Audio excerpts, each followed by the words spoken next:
Welcome to Brains Gone Bold. This is a show where we share whatever's on our mind.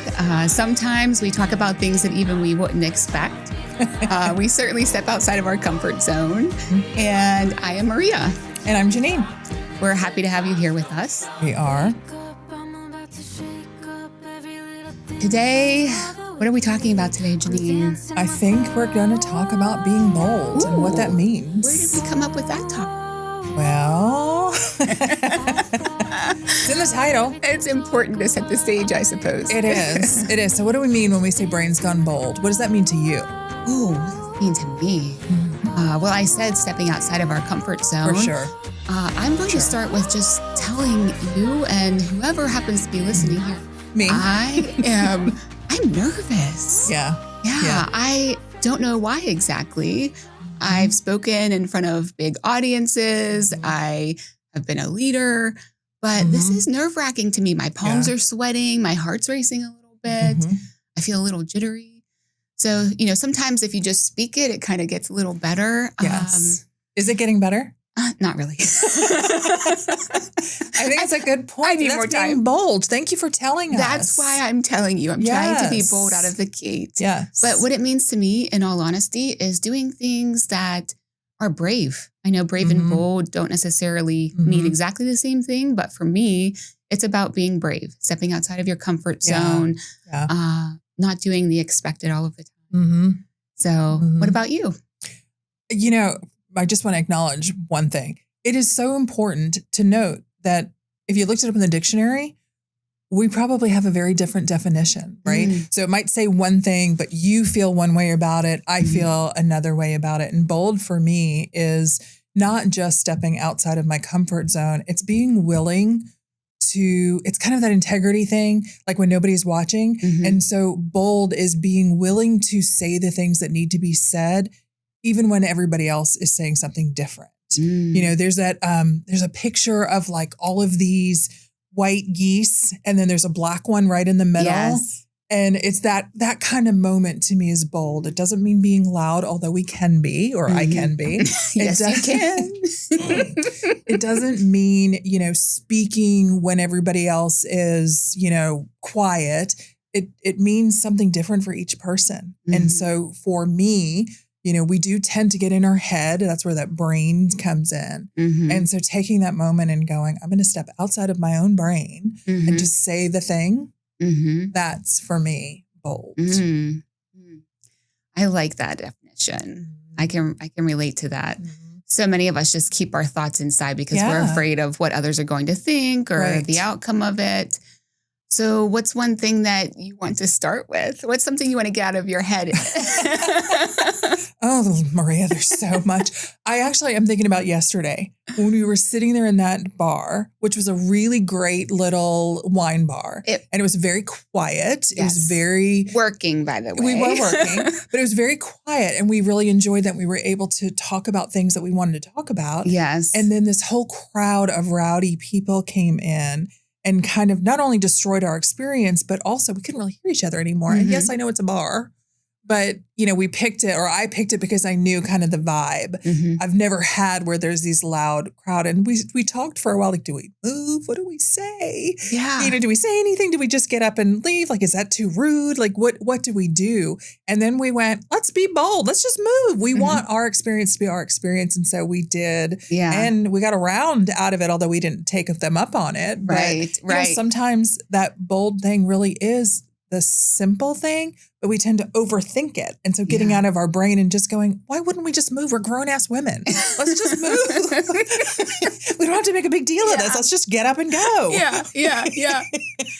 And that was made more complicated by the fact there was probably one sober person in that group who happened to see that maybe we were a little annoyed or noticed that the group was being really loud. He had come over to us to apologize.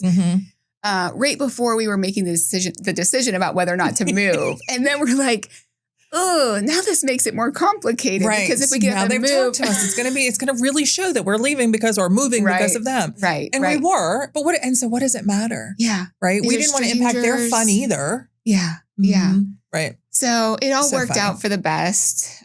But it's little moments like that. And I think that's the point we both are making here, which is bold doesn't have to mean big. Yeah. And half the times it's not. Yeah. Yeah. You know, it's that little voice that sometimes we go, no, you be quiet, you be quiet.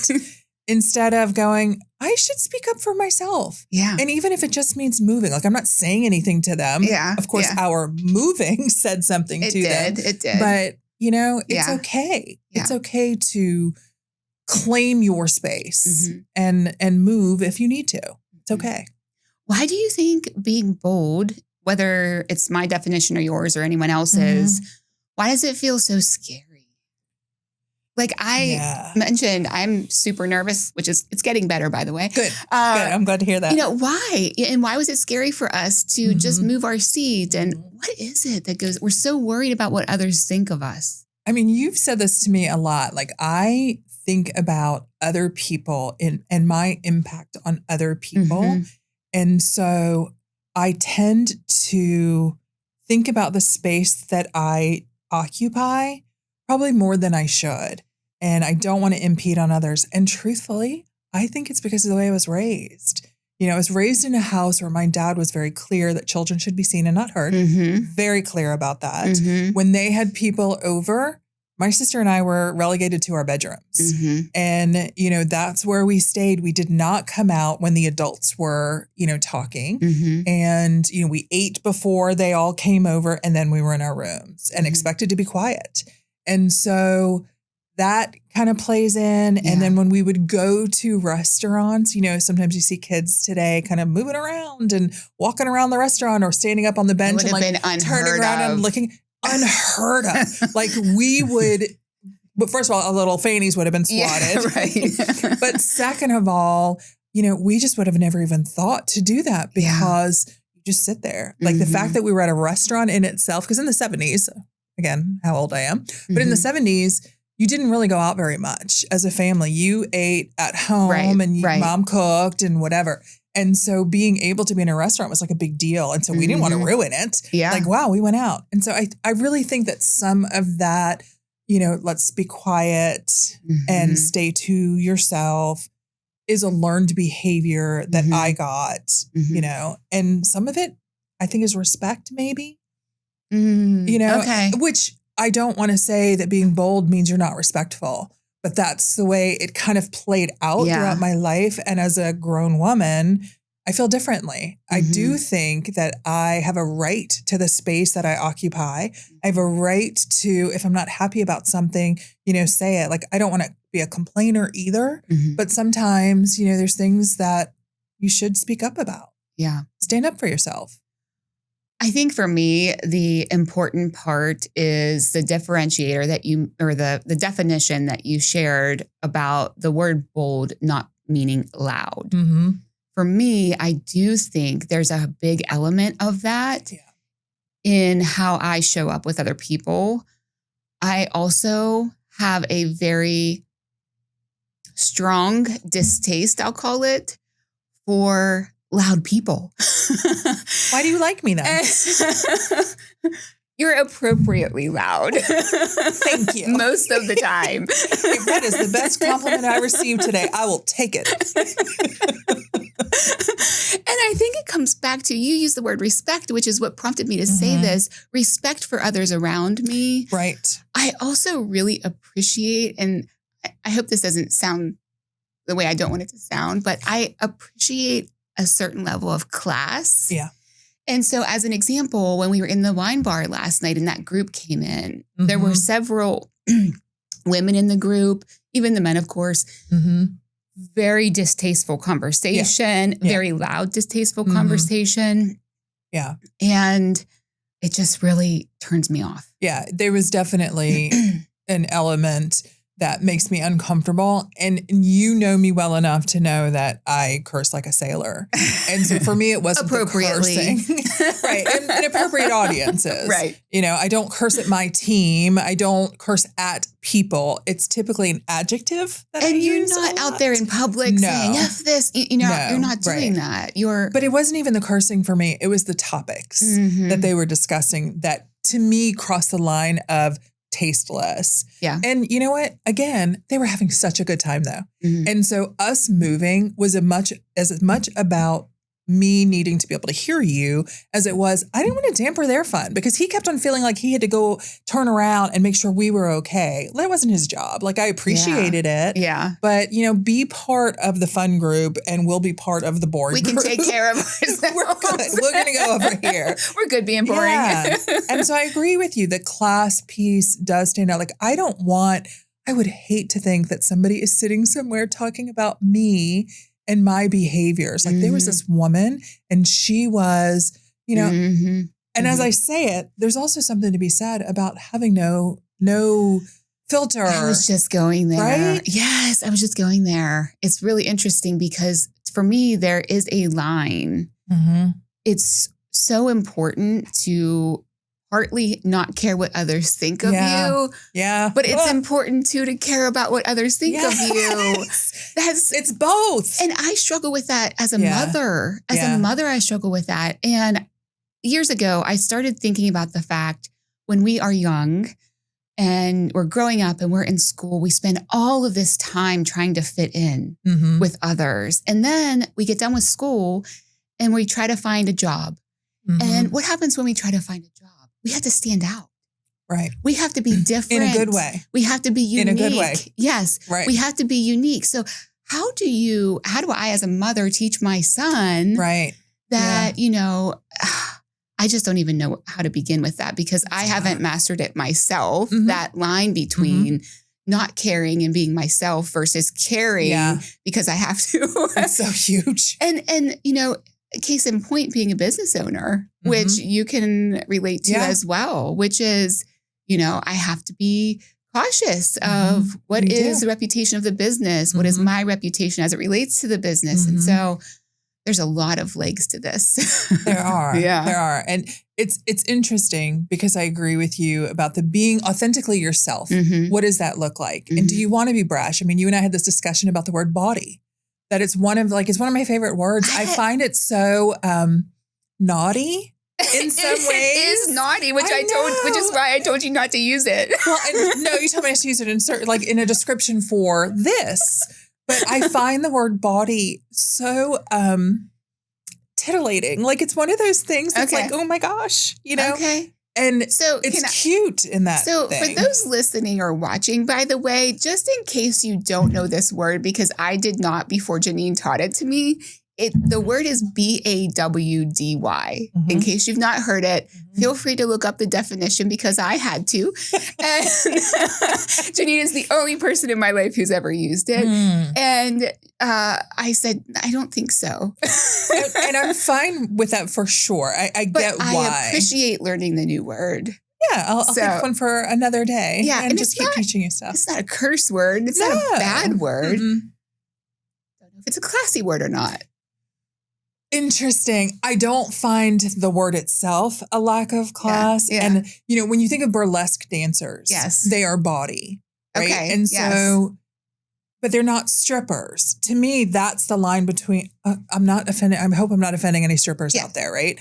So, but I think there's a line. If you're doing burlesque, it's bawdy. If you're stripping, it's not classy. I know that sounds weird. Okay. But that to me is where the line is. And while it's a movable line, like most things are, right. It's the eye of the beholder, but I've always loved that word. And to me, that's part of some boldness, being bawdy. So how did you learn that word, by the way? Was that used in your house growing up?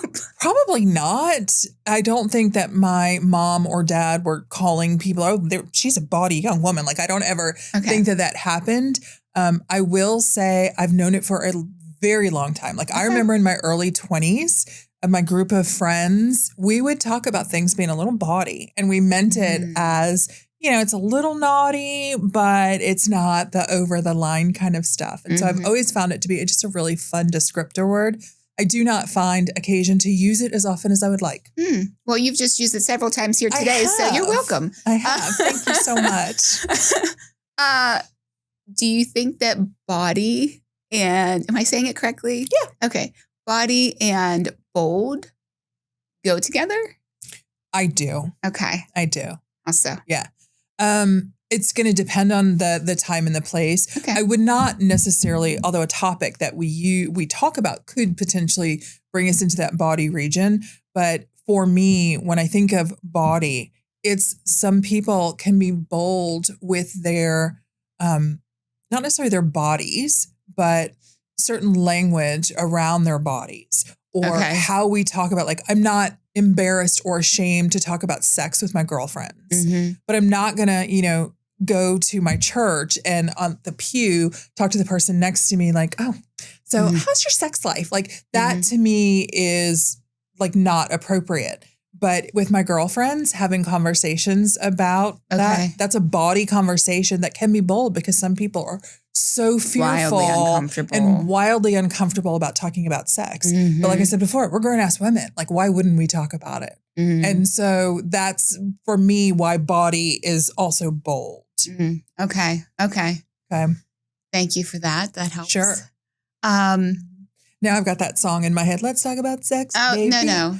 Back up. Calm down, baby. Calm down. Okay.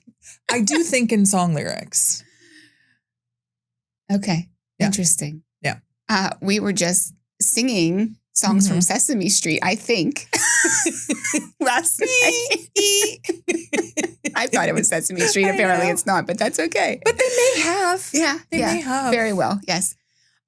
Is there anyone you can think of, going back again to the topic of being bold, anyone you admire in your personal or professional life? That's such a great question. Thank you. I don't know. It's interesting because I could really... Hoping you would say me. It's okay. Okay, so I'm new to being bold. Yeah. But I could instantly think of many examples of people in my life that I wish were more bold, that I wish would stand up for themselves and display more, like boldly take control of the things that they should be taking control of. Would you like to call them out? I would not. Okay. I would not. Maybe for another time. We are not going to go there. And I feel for them, right? I feel bad for people. And I'm not saying that I'm always bold in every situation. I mean, hell, we had like a 10-minute conversation about whether we should move or not with strangers. So believe me, I put myself in that category of, I wish you would be more bold in certain situations. Yeah. But it does stand out for me about people who are not. And truthfully, probably the person that I would say the most, and I feel like you're going to know who I'm going to say, is my sister. I think that my sister... You admire her? I admire her boldness. Okay. I think more often than not, my sister will say things that she's thinking. Sometimes I wish she wouldn't say. But, I'm not saying it's brash or it's, classless, but she will stand up in a way for herself and her family and her husband that I really admire. And I've had the opportunity to watch her, speak to the university or speak in certain situations where I marvel at her ability to speak about really tough topics that are important or provide feedback in a way that's really important and critical. And a lot of people, when they give feedback, they'll say, you did a really good job at this, this, and that. And maybe you want to consider instead she is, here's what is needed and here's where you're falling short, but it's delivered in a really nice way. And so she's probably, for me, the person that I would hold up there. You also have a really good way of speaking to groups. And even though you acknowledged, being nervous, I never see you sweat. Like I never see something. It's all under the table.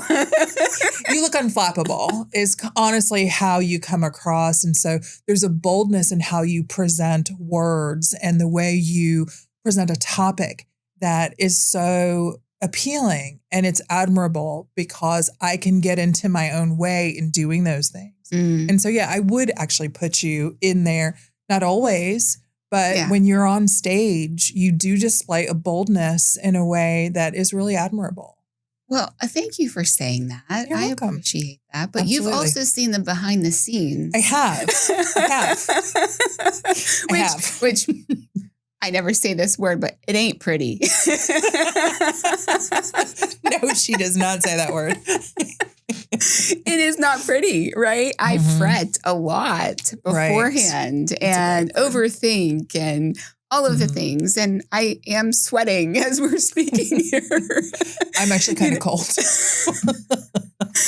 And it's okay. It's all okay. But you still do it. You still do the thing. And that's where the boldness comes in, Maria, right? Yes. Pushing through the fear, pushing through the flop sweat, like whatever it is, you still boldly forge forward.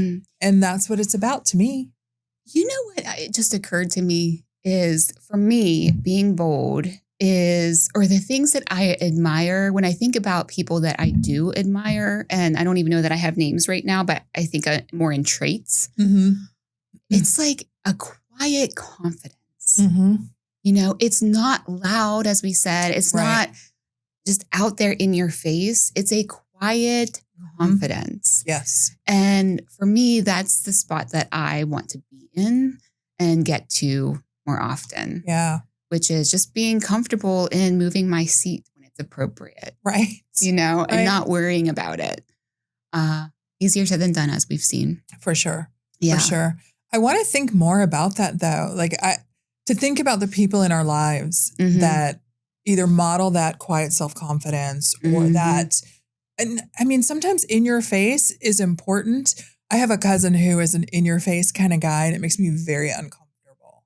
And so there's a place like in the middle.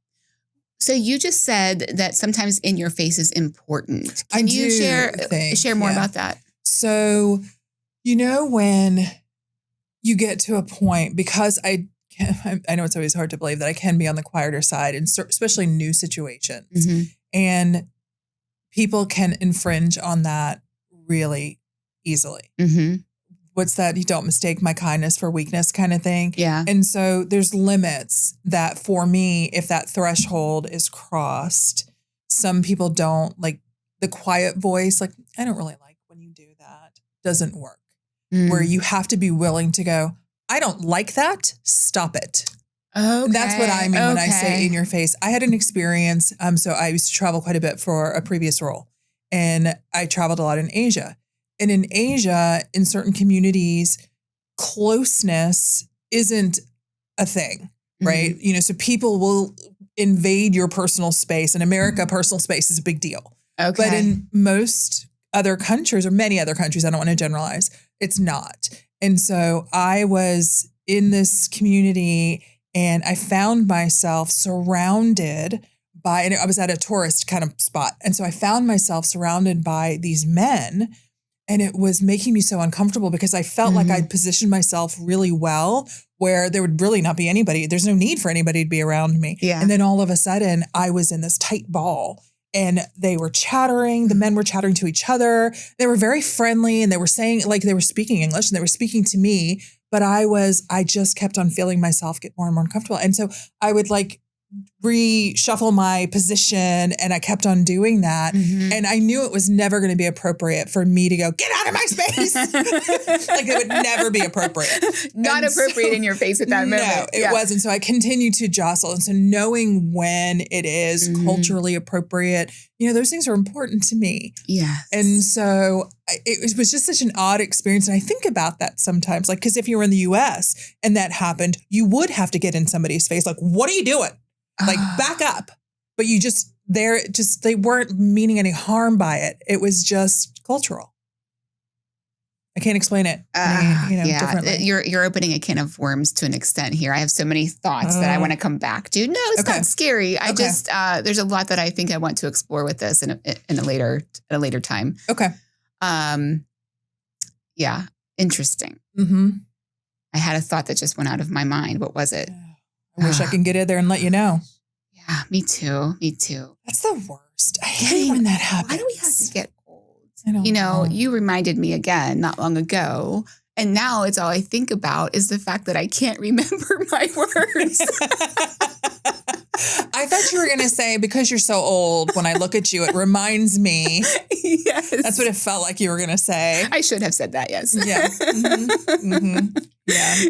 Yeah. It is interesting, the words that felt like it came so much easier at some point in my life. And now, like, like, what's happening? It's like mush up there now. I genuinely sometimes feel like I'm losing my mind because it happens when I'm, with clients or with family, no matter where I am, I will be mid-sentence and forget what I'm saying. How about going into a room to get something and then not knowing why you're in that room? I've been doing that for years.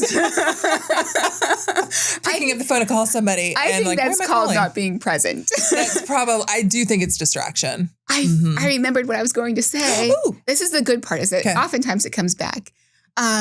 You were talking about your personal space and I immediately went to that's claustrophobia. Are you claustrophobic? Not really. Okay. So you just feel a need for personal space. I do. I know you don't like to be touched. You're not a person who really wants much of that from any angle. Well, interestingly, I'm very affectionate in relationships, like physical relationships. But if I'm not sleeping with you, I don't see any reason for you to touch me. Okay. I mean, honestly. What about your niece and nephews? You don't like hugging them? I will hug them hello and goodbye. We don't typically stay in a long-term embrace. My niece is very huggy, very, she wants to be under my skin. And so I'll allow it for a little bit longer with her. Do you breathe? Why are you giving away my secrets?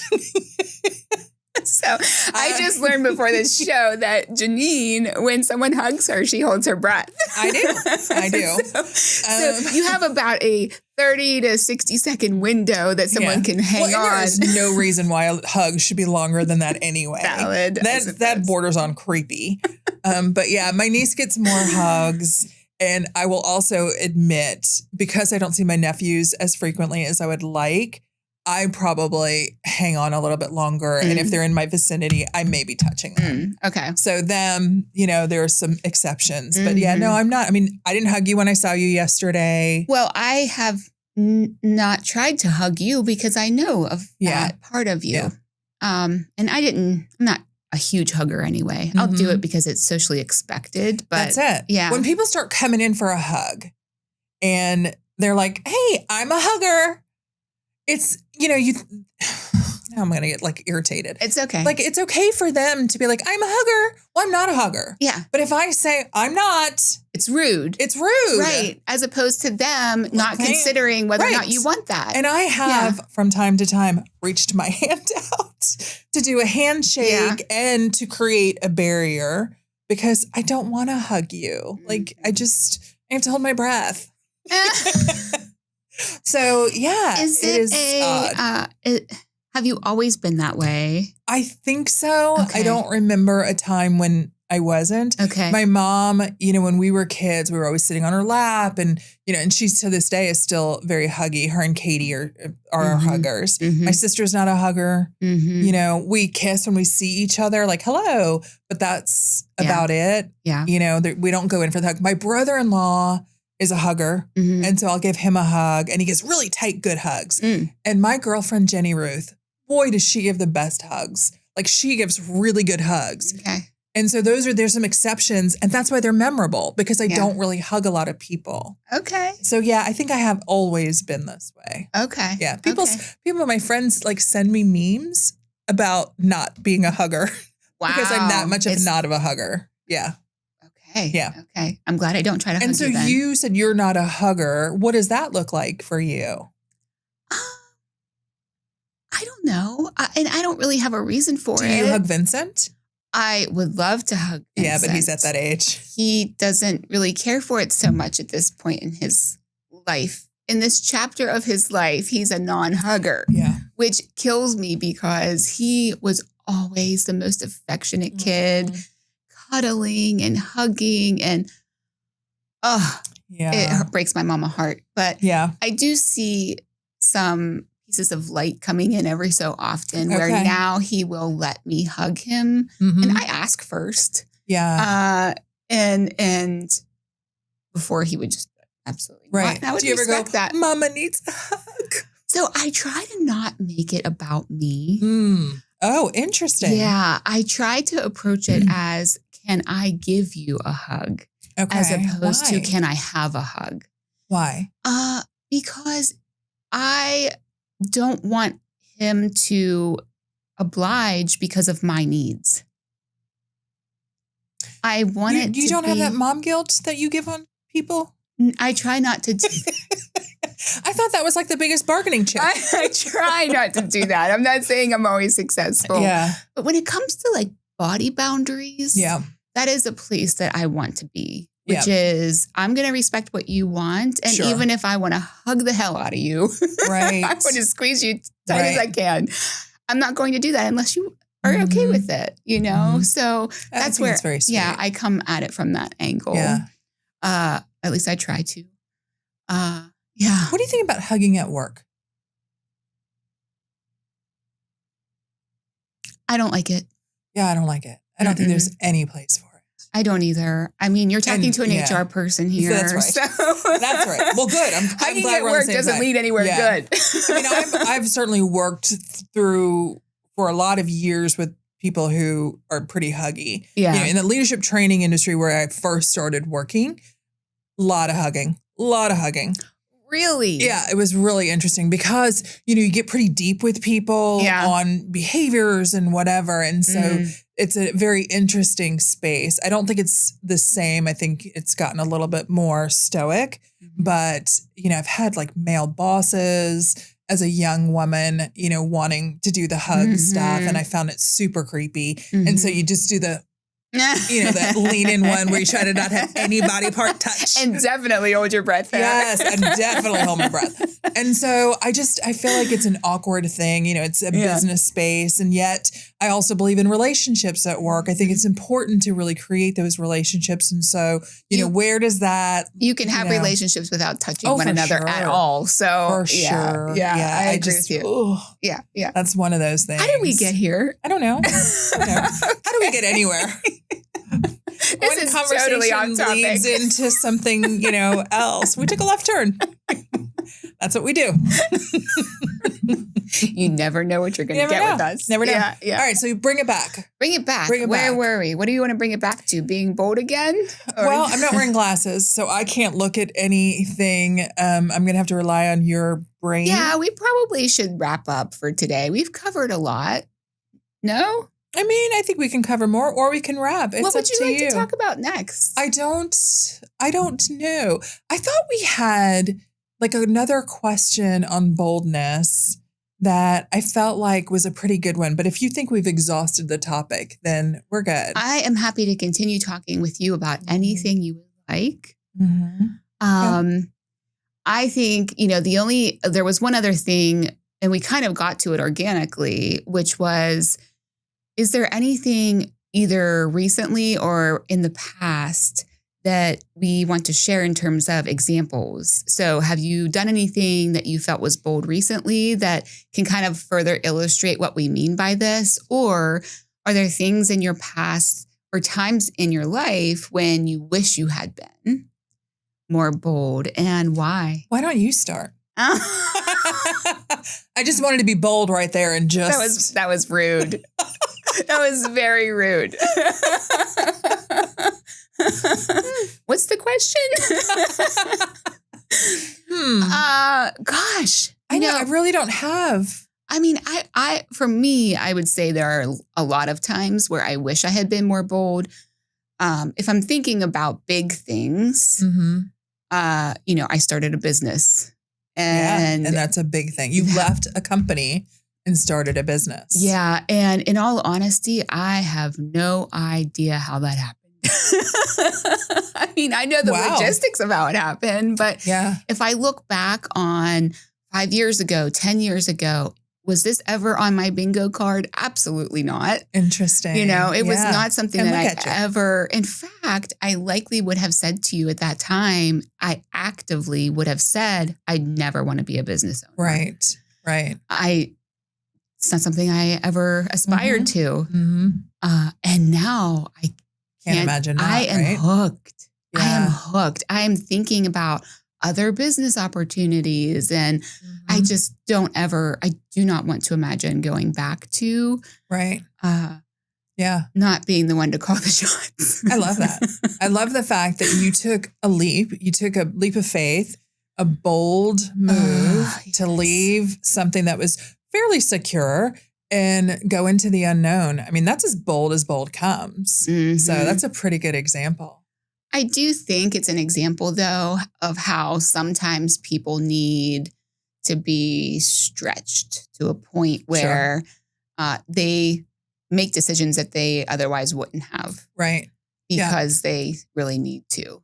What is that saying about comfort breeds?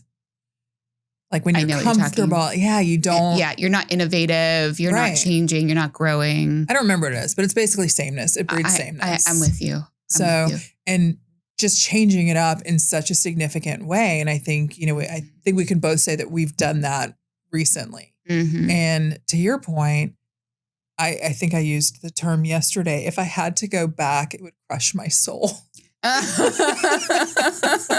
I mean not being your own business. Right, yes. Absolutely. Yes. Because it's not just a freedom that comes with it and a calling the shots, as you put it. There's something about building something and having to be responsible for the decisions and the success or the failure. Yes. There's something really exhilarating about it. It's also really terrifying. It is scary it's really hell. terrifying. Yes, it is. But also, if I had to, and I'm not saying that I won't in the future, had to work for somebody else in a way that I felt super uncomfortable about, that would be tough. That'd be really tough. So, okay. We are. I'm laughing because you didn't see me winking at you. I did, but I didn't know what it meant. Oh, I thought you were trying to give me a hidden cue, like wrap up, we gotta go. No, my cue was, I don't know, maybe, I know we kind of already work together, but am I an exception? So, if anybody is listening, Maria and I partner on some work initiatives. Yes. And partner pretty closely on things. We make decisions together, but we also have separate entities. Mm-hmm. And as Maria is growing her business in a really great way, an exciting way, there's more opportunities for me to work for the right candidate for Maria. And I would absolutely see that differently. And I do see it differently because you do give me that freedom and you expect me to give you my ideas and to bounce things. Let's have a discussion. Mm-hmm. And I think for me, the soul crushing part of working for somebody else is when they don't want that. Mm-hmm. Mm-hmm. In places that I currently work and do some contract work for, I have that where I feel comfortable having that conversation. But if I ever lost that, that would be the part that killed me. Okay. But you are a breath of fresh air. Right answer. You are the absolute opposite. You flourish my soul. My soul absolutely grows. And that would be my dream come true. Yes, okay. That's exactly where I was going. Just putting that out in the universe. But I genuinely mean it. We're tongue in cheek, but yes, you are the exception for sure. In so many ways. In so many ways. Ditto. I was like, she has something in her eye? Like, what's happening? Yeah, you didn't take my cue very well. I was like... It was a very good wink. I may need to work on my winks. Apparently it didn't work. It was a good wink. I saw it and I thought, okay, I'm supposed to wrap something up. So let me just do that. Maybe wear your glasses next time. I can't wink unless I make some facial movements with it. And so yours was a very controlled, very nice wink. Let me see you do it. Well, now I can't because now I'm thinking about it. Okay. Yeah, don't do that anymore. I know. Okay. I know. Okay. God, at first she called me old. Bad winker. Now I'm an ugly winker. Say ugly. I heard it. It was implied. Definitely was not implied. It was not implied. It was implied, Maria. All right, Jeanine. Okay, so for the show, for what we're doing here, and, the reason we called it, see, did it? Brain's Gone Bold. I think we've covered that pretty well. And I think I'd like to talk a little bit about our intention going forward. We want to invite those people that are listening or watching to share, thoughts of topics that you'd like to hear us talk about. We believe we can talk the death out of anything. There may be some things that, would be off limits, but we're pretty open. Yeah. As we said before, yes. Definitely Keep it classy. Things off limits. Keep it classy. Yes. But. Our goal behind this, we were talking about this before, and I know we've shared with the audience before as well. Jeanine needs an audience, so that's one of our goals here. For sure. But on my end, and I think for both of us, the goal is really for us to just be having conversations that people can relate to, that are real, relatable, and really to establish some connections with people. And so that means talking about things that others can see themselves in and relate to, and also be entertained by. Absolutely. So, certainly happy to hear suggestions. If not, Jeanine and I will continue with whatever we feel appropriate to speak on. Whether you like it or not. And it may get a little bawdy, apparently. Yes. Wait, what is the thing that the kids do with the snaps? Yes, girl. First of all, I can't even snap. Like, what's happening? Okay. Yeah. I don't know. I gotta practice my snaps. No, we're good. We don't need snapping today. But no snapping? Mm-mm. I saw somebody on a show doing this, and that's how she was clapping. And I was like, no, let's really clap. Okay. Like if I'm excited about something, I want to clap. Okay. Well, yeah. Whatever you feel is right in the moment. Okay. So hopefully you've enjoyed hearing our thoughts on boldness and all kinds of other things, I guess, today. I hope. But you also understand kind of what this is about. Yes. This is the start of the journey. And if you're new here listening to this podcast, we're new here too. Well, at some point we won't be, but we will have new listeners. And so hopefully this is one of the places that you're starting and you can get a sense for what we're about. Yeah. Which, we will see where we head. We will. I mean, and you said it, Maria. You said sometimes it's going to be funny. Sometimes there's going to be some deep topics. So just about us a little bit, Maria mentioned that she's in HR and I am in coaching and leadership training, and we have a leadership program. And so those topics are things that we live a lot. And so it's going to come up.